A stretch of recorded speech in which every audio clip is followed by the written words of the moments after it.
Hey guys, Sticks here again, and I am delighted to let you know that we are back with another tier list. It's been a while. I have changed my thoughts on a lot of different things. I think now is the exact right time to go back in and go all the way up to Prometheus and his update, and give my thoughts and opinions on every single one of the heroes in the game now that I have had more experience.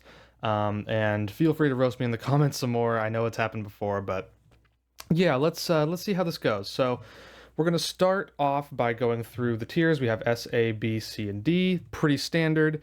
S tier is going to be like you need to have these heroes at some point, and this is going to be also based on where I am in the game and where people who are starting to transition into that later kind of portion of the game, things for them. So we're going to go based on that.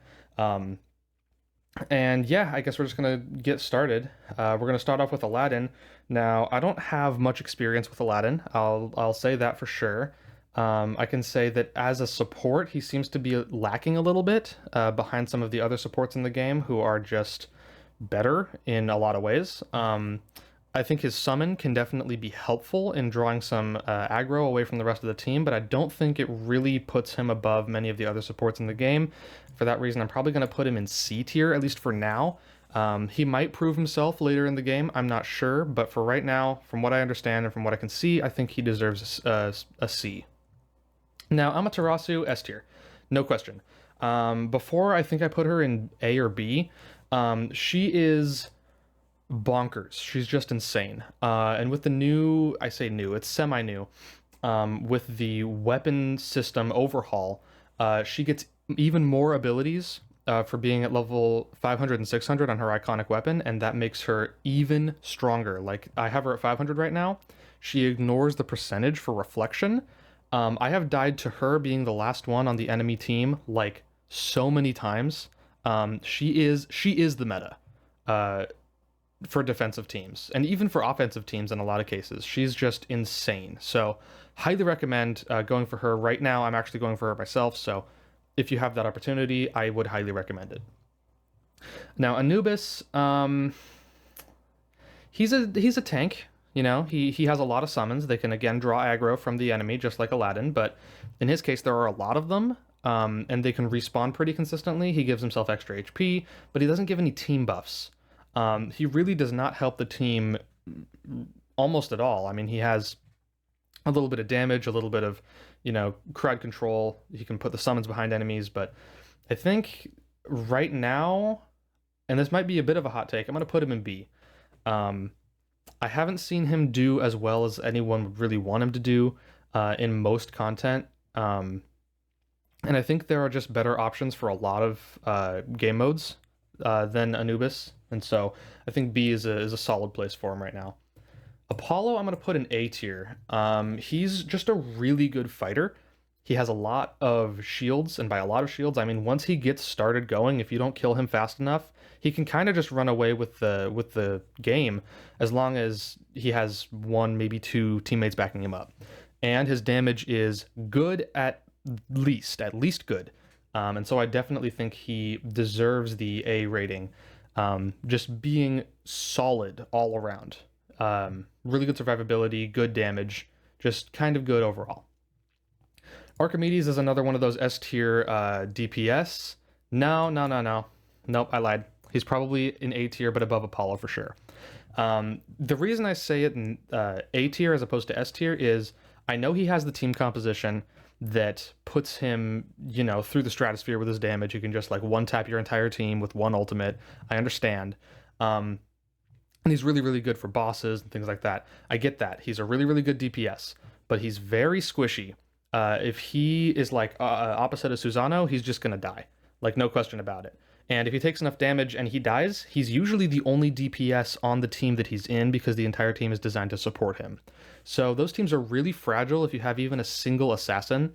And for that reason, I think that's why they're not the meta once you get into like, Amaterasu meta levels. I think he still is a really good DPS, so I think he does belong here, but definitely not any higher. Now Artemis has really fallen out of favor as I've gotten further into the game. I think I'm gonna put her in B. because she's kind of an assassin, she gets stronger the farther she is away from the enemy. And she has some like weakness and crit effects, which is kind of cool. But I don't think it really stacks up to many of the other DPSs we have in the game today. Um, I haven't really tried to make her like my main or anything like that, so there is a bit of a lack of experience there. But I also feel like Susano is just a better assassin overall, and I don't know, just kind of feels lackluster in the grand scheme of the game. Now, Athena, I'm gonna put Athena in A tier as well, probably above Apollo. Um, she is a great alternative for me in my situation. A great alternative to Odin if I need survivability over like screwing the enemy over. Because she gives shields, she gives your team heals, she gives herself an incredible amount of damage reduction for set amounts of time, and she can really help to keep the team alive quite well in lieu of Odin if necessary. So I think she is just a really solid option, particularly for like defensive teams. Um, like in arenas or anything like that, I think she's definitely worth the price of admission. Now, Cassandra as a healer at this point in the game, C tier. Yeah, I think that's pretty accurate. Unfortunately, her heal's just really lackluster. Now, hold on, she's the only Guardian healer in the game. And I think because of that utility, I'm gonna put her in B. She just like her healer is again lackluster. She doesn't have a lot going for her in the way of heals. But the fact that she is the Guardian faction and the only hero in Guardian that is a healer at all, puts her higher than where I was originally gonna put her. I don't know. She's just overshadowed. But in the case where you are under a faction restriction and you want a healer or need a healer, Cassandra is your only option, and that makes her significantly better. Chiron is fine, probably top of B. I haven't seen him really past like a certain level in arenas. I haven't seen him perform, particularly stupendously anywhere in the game that I've seen thus far. And I think B probably just suits him. He's kind of just a fighter, like nothing too spectacular. Again, kind of mediocre. So I think B works. Cleopatra, bottom of C, arguably D. Yeah, I'm gonna put her in D. I'm gonna put her in D. This is a rough one. She just doesn't do enough. She dies super fast. When she gets her ultimate off, sometimes it can do some damage, but it'll hardly ever kill any of the any of the heroes on the enemy team. It's just really not worth the investment when you think about all the other DPSs in the game do more than she does. So D definitely works for her. Now Dangun, I almost want to put him in S tier,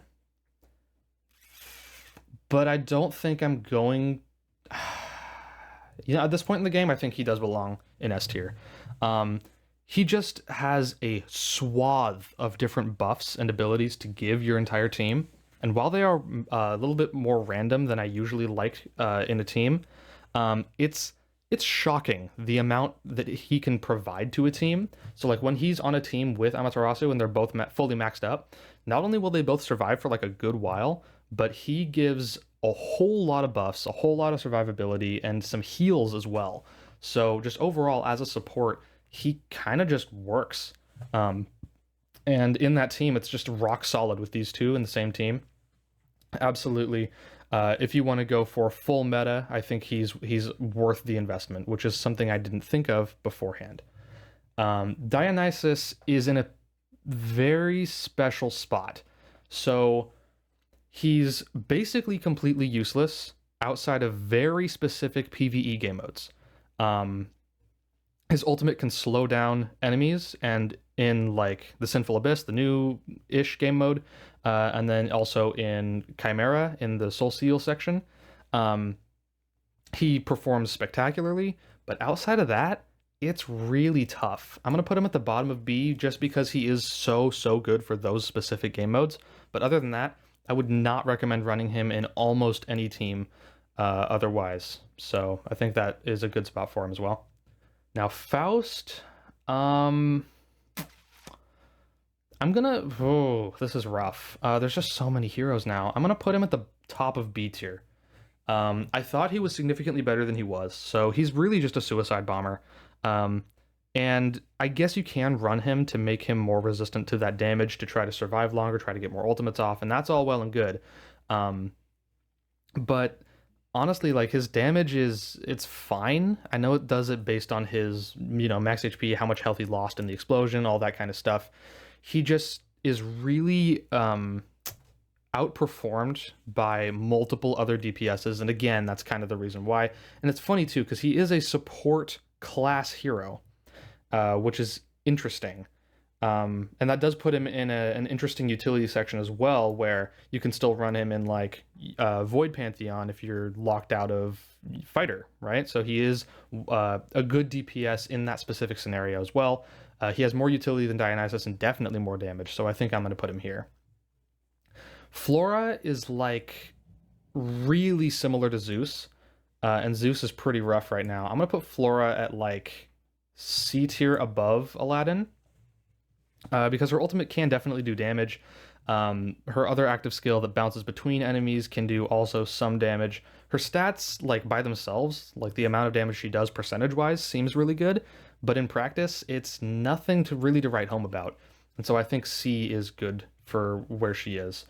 Now Freya is just S tier. I had this so wrong before. Freya is insane. Against bosses, she is a blowout. She is almost as good as Amaterasu DPS-wise against bosses if they're both fully maxed.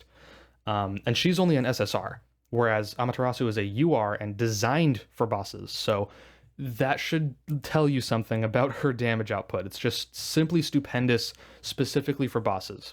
Now, in arenas, I have tried her out. She's good, but definitely not the best in the game. And I think even though it's just for bosses, bosses are very common in Mythic Heroes, and I think S tier is definitely where she belongs at this point. Now, my namesake, Gabriel here, I don't exactly know where to put her. Okay, so I think I'm gonna end up putting her like here in B. She can survive for a good long while, which is kind of nice. She gives you a lot of projectile resistance, which is good against very specific teams. And she's also part of the Archimedes team, which is kind of nice. But other than that, her utility's pretty low. She's, just another Luminarch support, which we already have multiple others of. And she doesn't, well, that's not true. She does do things that no one else does, but in a lot of scenarios, it's just not great. I mean, it's definitely good, but not great. And it depends on the team you're going against. I'll probably put her above Faust. But she has yet to prove herself for me. Maybe she's a little better than what I'm giving her credit for. I'll have to wait and see. Now, Gaia, no. She's probably above Cleopatra because at least she can survive, but she's doing nothing. Like, I tried to make her work, and it just would not happen. Her damage is not there. Her health is really high, of course it is, but her damage is based on her health, which is, again, fine. That should be great, but it's just not. She does almost nothing. She can stun, like, briefly, but just almost no damage. I have not found her to be useful almost at all. So I think definitely outside of just surviving, she's really low down here.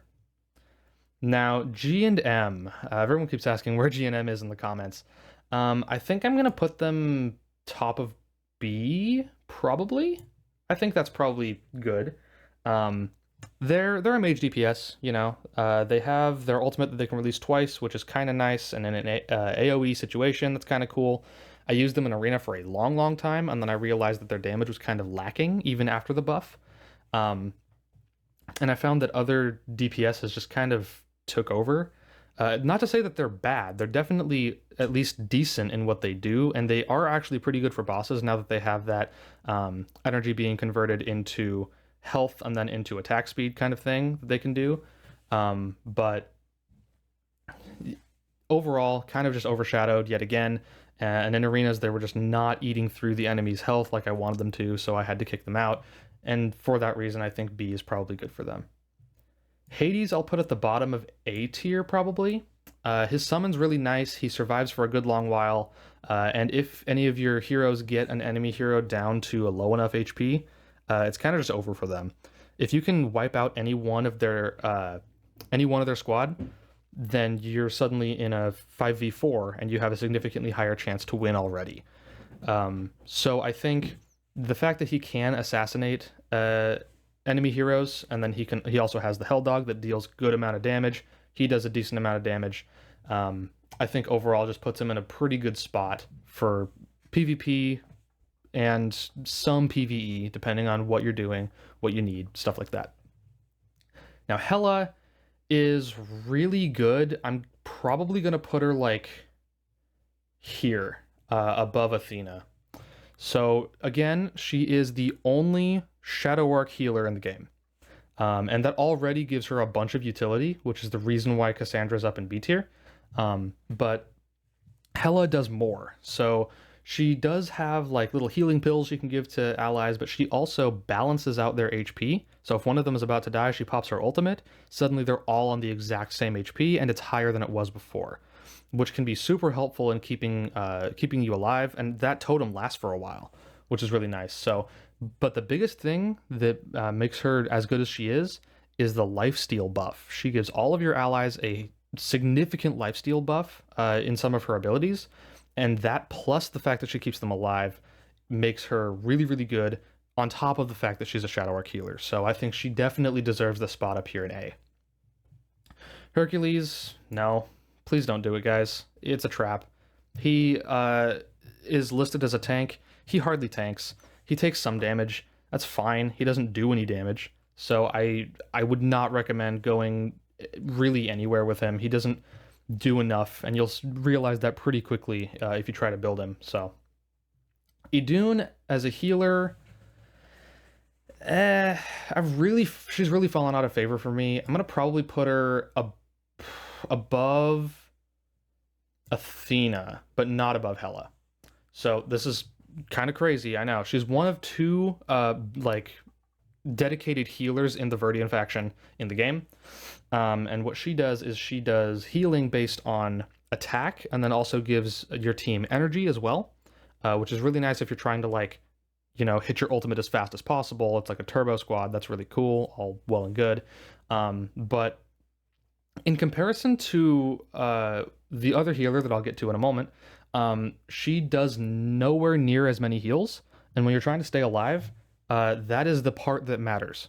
So, you know, at this point, I think this is probably where she belongs. A tier is still really good. She still definitely can work for you. Just for me, at my point in the game, I found her to be overshadowed by the other Verdian healer. Iset is probably better than... I need to put her, I think, here, just because Hela's utility is so high. But Iset is one of the other Verdian healers, but she's also a Luminarch healer, which is really, really rare. And only seen other than her in Aphrodite, which we'll get to in a bit. But she can keep your team alive, stop the enemies from having as much attack speed, give you attack and defense buffs, and then revive allies. Like, that seems like a pretty good kit to me. I don't know about you guys, but she can, honestly, it's surprising how long she stays alive, and she keeps the rest of your team alive as well, because she has that Ankh that does restore them from death, which can give your team a whole lot of survivability that wasn't there before. So I think as a support, she probably ekes out Idun as far as healing, keeping you alive, all that. Now, Izanami as a DPS. At this point in the game, if you're able to kill her on the enemy team, like, she's kind of a must kill on the enemy team, which is a big deal. I'll probably put her like here, above Apollo. She's very good. She takes a lot of HP for herself from the enemies, which is really nice. A lot of lifesteal. Does a good amount of damage, stays alive for a long time, specifically if she has her ult up. Good luck killing her. And that's pretty good, especially if you're on a defense team because it gives you more survivability while also having that damage if you so desire it. And I think she definitely is quite good, so she goes up here. Joan of Arc I have not really seen.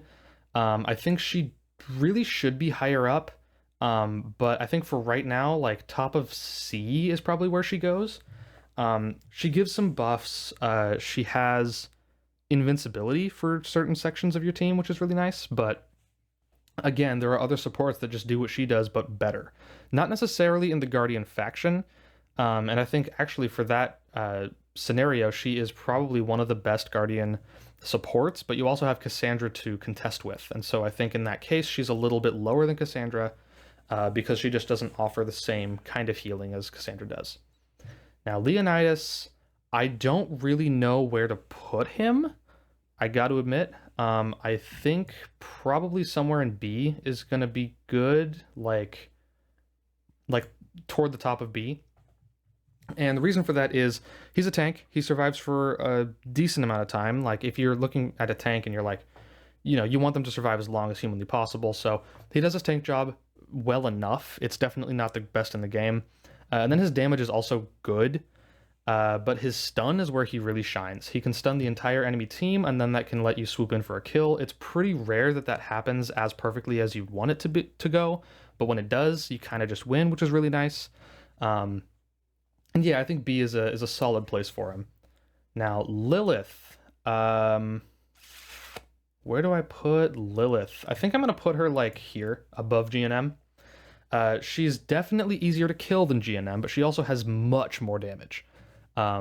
She takes your ally hero's energy for herself and then lets her ultimate go loose more than any other hero on your team. And her ultimate is the part that does damage. So that's a pretty good thing, all things considered, especially if you're able to restore that energy with, say, Idun, right? But again, there are other DPSs that kind of just do what she does, but better. I have seen her one-shot an entire enemy team before, but it's kind of dependent on whether they have shields or not, how much health they have, how much defense they have, stuff like that. She has to strike at the exact right moment to actually do what you want, and that doesn't happen very often. So I think B works. Now Loki is kind of crazy. For bosses specifically, I think he belongs like here, ahead of Archimedes, because he's way, way tankier. Archimedes again is very, very fragile, whereas Loki is really hard to kill. He has his shadow clones that deal damage on top of what he already does with his regular skills, and then when he pops his ultimate, he slashes like a whole bunch at the enemy, and specifically if it's a boss, he just does a boatload of damage. Not quite as much as Freya in my testing, but he definitely deserves a spot up here.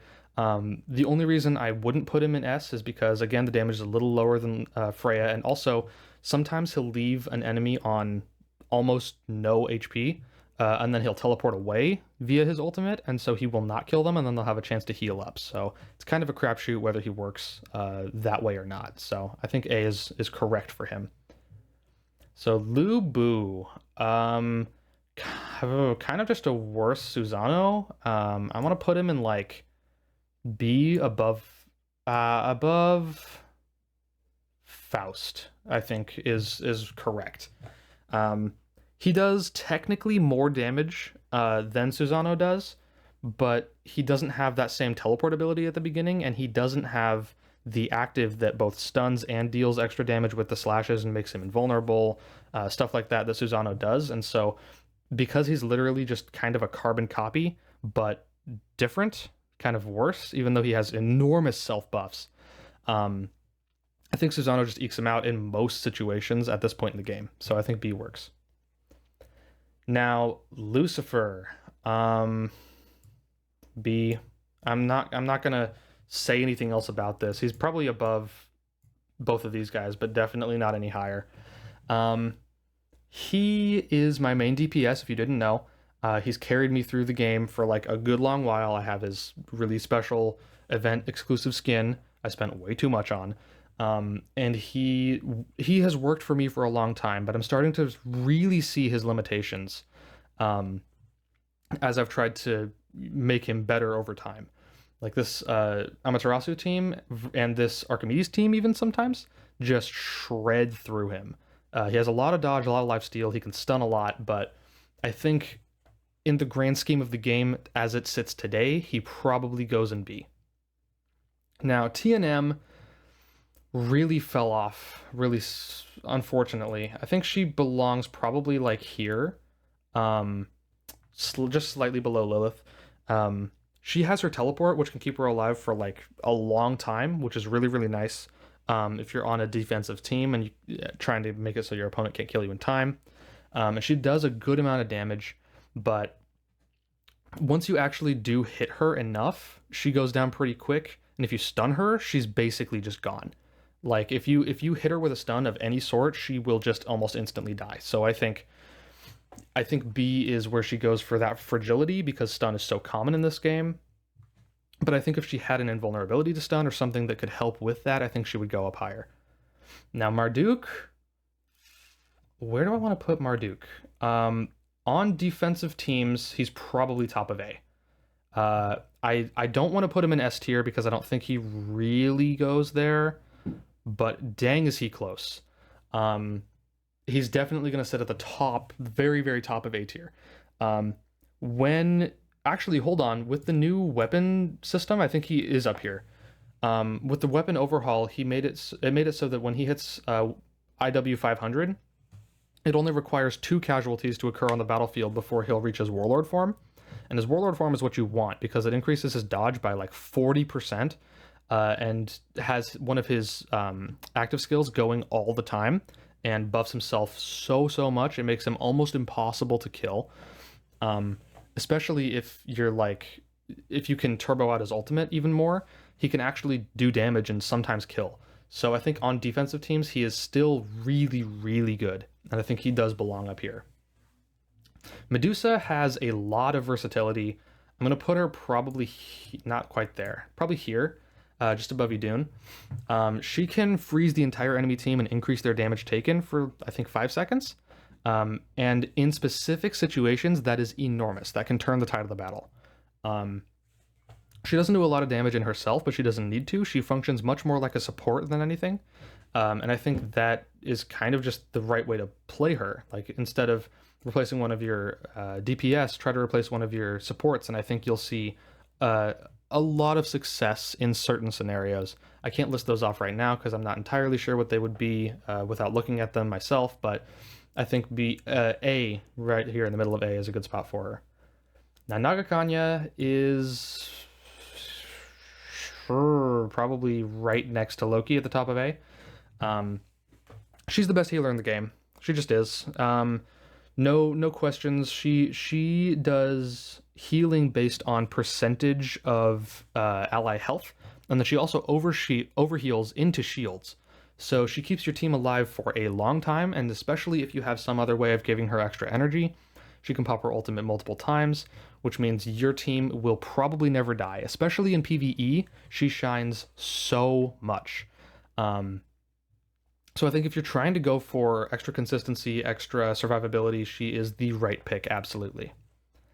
Nephthys, bottom of C, probably. Maybe not. Yeah, bottom of C, I think, is where she's gonna go.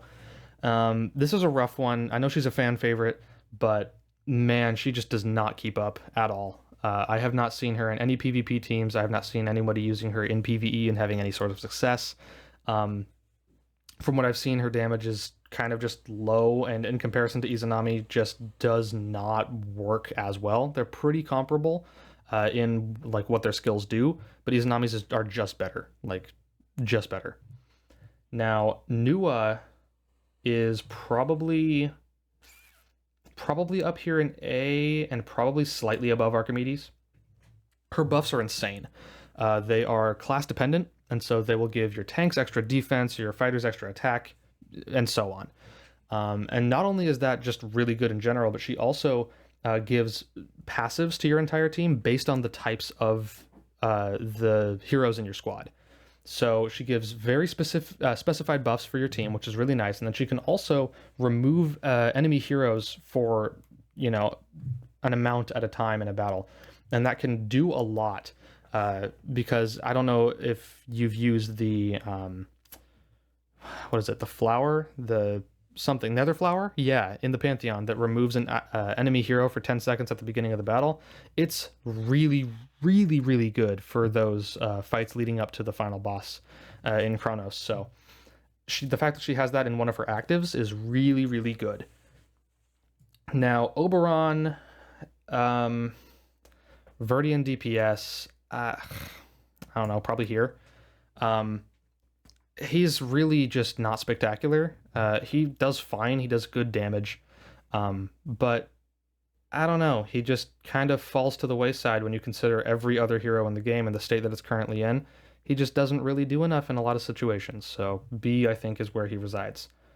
Now, um, Oda Nobunaga is still S tier. His damage is just banana sandwich. When you build an entire team around him, he is better for PvE and like Sinful Abyss and things than almost any other hero in the game, if not every other hero in the game. I think in PvE, Amaterasu still takes the cake, but as a DPS, he just shreds. If you make like him your highest power hero, and then use like Western Queen to buff him, and then like Dangun, and then whoever else, he will just shred. I have seen numbers in excess of 30 million, or no, 30 billion. That's what it is. 30 billion being scored in the Sinful Abyss using nothing but Oda as their DPS. So that should give you a bit of an idea on what his power level is. I might even put him like up here right next to Amaterasu. I think that's where he goes. Now Odin is really good. I'll probably put him above Nagahanya. The fact that he can go the opposite of any hero on the enemy team and basically just end their life is huge. He gives enormous debuffs to the enemy across from him, and if you build his iconic weapon Mastery, the new thing, I can't exactly remember what it's called. If you build him with the purple one, I believe it is, the hero directly across from him will also heal less. So if you put him across from their DPS, they are on a back foot the entire rest of the game, and then you have a significantly higher likelihood of winning. Plus, he has his ultimate that stops their ultimates. So I think he just has a lot of utility, a lot of versatility, and just is really solid all around. Plus, he has team buffs, so that's a good plus. Now, Persephone, top of C probably. Again, I have not seen her really do much of anything. And I guess she's supposed to do damage, but I don't know, she functions more like a support to me than a mage. She just applies debuffs. She's supposed to have like something that does extra damage on like a build-up bar or something like that. It has not really done what any of us really want her to do, and that kind of sucks. But for the moment, I think even though she is one of my favorite heroes just overall, I think she does belong in C. Poseidon as a tank is probably above Leonidas, and probably I'll leave him here. I think B is where he belongs because he does have good resistances for himself and can give defensive resistances to his team. His damage is fine. His crowd control is pretty dang good, but his damage is a little bit lacking.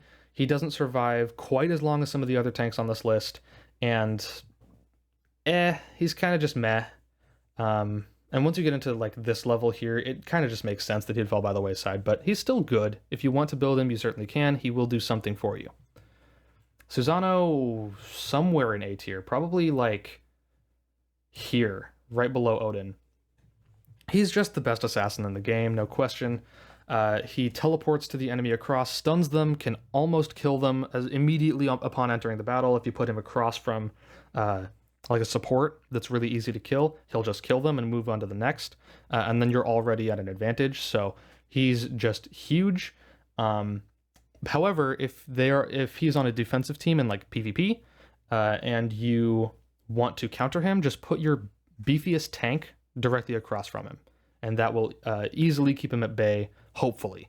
But overall, his damage is really, really good. His survivability is good enough. His stun is really good, and I think he belongs in A. Thor, um, I don't know, bottom of B probably. Again, just better tanks out there that do more than he does. He's supposed to do like damage and some thunder stuff, but I haven't really seen that do much. Now, when he has his ultimate up, he is pretty dang hard to kill. I'll give him that. But in the end, it's usually him that's the last one standing, and he is not able to survive long enough to where I can't kill him, and then I would, in that case, subsequently lose. So he just usually is not enough to keep me at bay, and in that case, I think he just is almost a wasted slot. But I do think B probably suits him because he doesn't just instantly die. Now, Titania, I have very little idea of what she can do. I haven't really been able to test her. Um, but I want to put her like top of C above Persephone. Um, she can ability spam like no one's business. She gives buffs, debuffs, if I'm not mistaken. Um, and she just spams her abilities over and over and over again. But she's super, super fragile, super easy to kill, functions more, again, kind of more like a support than a mage, even though she has some decent crowd control. Um, I don't know. I just don't really know how to use her. I don't know where she would slot into a team. And because she's kind of in this ambiguous zone where I don't know how much utility she really has, I think I'm going to keep her in C for now. Typhon is probably like toward the bottom of A tier. Now, a bit of a hot take here. So I got his new skin as well to go along with the Lucifer one that I got a while ago. And I still am seeing a lot of success with him. I see him do a surprising amount of damage. I see him buffing the entire team with 30% attack, which is really, really big. And also with the new iconic weapon overhaul system, I'm able to give allies on the immediate flanks of him extra defense, which is really, really big, but that's kind of just a overall tank thing. I think his buffs are good. His Titan Shield is very good. But the biggest thing that he has done for me so far is the summons. When one of your allies dies, he will summon a snake where they were, and then also when the first enemy dies, he'll do the same thing. And that snake will provide debuffs, it'll do damage, and I have actually won games because he's the last one that's alive and he's able to kill the rest of the team. So I've been surprised by what he's been able to do for me in the recent times, and so I'm going to keep him in A. Western Queen, she is just really good. I want to put her like, where do I want to put her? I think I'm going to put her here above Susano. She gives single target buffs to the highest attack power hero on your team, and when that's your main or only DPS, she just does what no other hero can do. She's invaluable to teams that want a specific DPS, and it's just insane what she can do in those specific teams. She's really good in the Archimedes team. She's really, really good in the Amaterasu team. She's even good in my team where she buffs Lucifer for right now. I plan on switching that over to Oda in the near future, and she can also buff Oda, and then just do boatloads of extra damage, get a bunch of energy, and in the case of Oda, that's actually just the craziest energy in the world. Now, YSS is, again, really good. I want to put him, like, here. Team buffs, already really, really good. Just the fact that he survives for as long as he does, which is, again, surprising, and that he just... I mean, I've seen him in the team with Amaterasu. It's, like, pretty common that that's there. And he... I don't really know what to say with him, because I don't have much experience with him. But I know that he gives the entire team damage reduction, and he has kind of a taunt to him, so he can keep your team alive as well. Like parry, tenacity buffs, heals and removes, that's the other one, yeah, heals and removes debuffs on himself and his allies when he takes damage. So he just functions as a tank. He just functions, and I think in a team where you're wanting to buff the whole team, he he just works. So I think A is good. Zeus is going to be above Flora, but not too much. I think top of C probably. Again, there's just better AoE DPSs. Um, I don't know. He's he's nothing to write home about again, and so I think C just he goes there. Murasaki,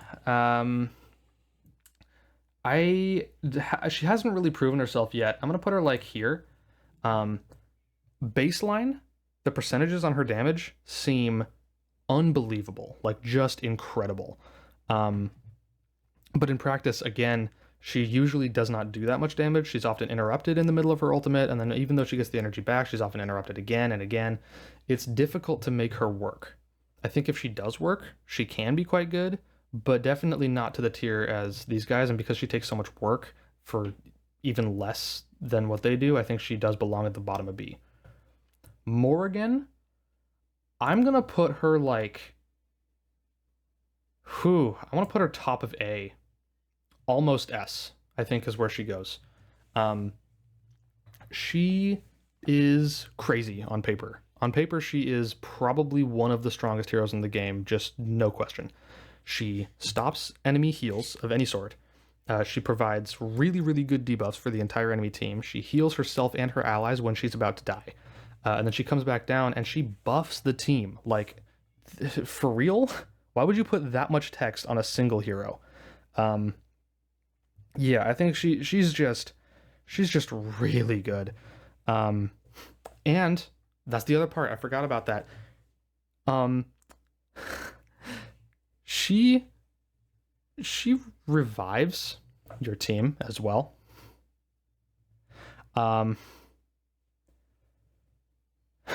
I don't even know what to say. Like I knew she was going to be insane. That's why I picked her up. That's why I've built her up. Please just do it. If you're going up against any sort of healer, she's unbelievable. Aphrodite, because of her utility as the only Luminarch healer, I want to put her like here, bottom of A. Her heal is really not special, all things considered, but because it's there, and because, she's in Luminarch, she gives shields, she gives buffs, she's good enough. She's definitely better than Cassandra, I feel. Wherever she went, I don't know where she is. There she is. But yeah, I mean, if you're given the option of having one Luminarch healer, she's just the one outside of Iset, which is higher because I think she does provide more utility. But because I don't know what I'm saying. She has yet to prove herself for me. I think she probably goes here. And then finally, we have Prometheus. I have not seen him do much, but the things that I've seen him in, he has done surprisingly well. In my testing, he was really lackluster and didn't really seem like he was doing that much, but I think it was partially due to a bug. I think for right now, from what I've seen, and this is very precursory, I think he belongs in A, at least at the bottom here. He gives team buffs that stack. He gives enemy damage and debuffs that also stack. He's just really slow. He can survive a little bit. He just takes a long time to ramp up to doing what he wants to do. And I don't know. So far, he seems just fine, but I've seen him do a surprising amount of damage with like the top runners up here. So I think he does belong up here. And unfortunately, I do not have the rest of the brand new heroes at the bottom here. I don't have Camazotz. I don't have the brand new Bear Lady. I can't remember her name, unfortunately. But I do have this, which is the vast majority in the game. So I hope this was helpful to everybody who stuck around. Thank you so much for being here. And yeah, this is long awaited. Here it is, my official re-review of all the heroes in Mythic Heroes. Thank you for watching. Be sure to, if you want to, like, subscribe, comment, do anything that you'd like. It's totally free. You can take it back anytime you want. Feel free to do whatever. And yeah, Thank you so much for being here, and I will see you whenever I do another one of these.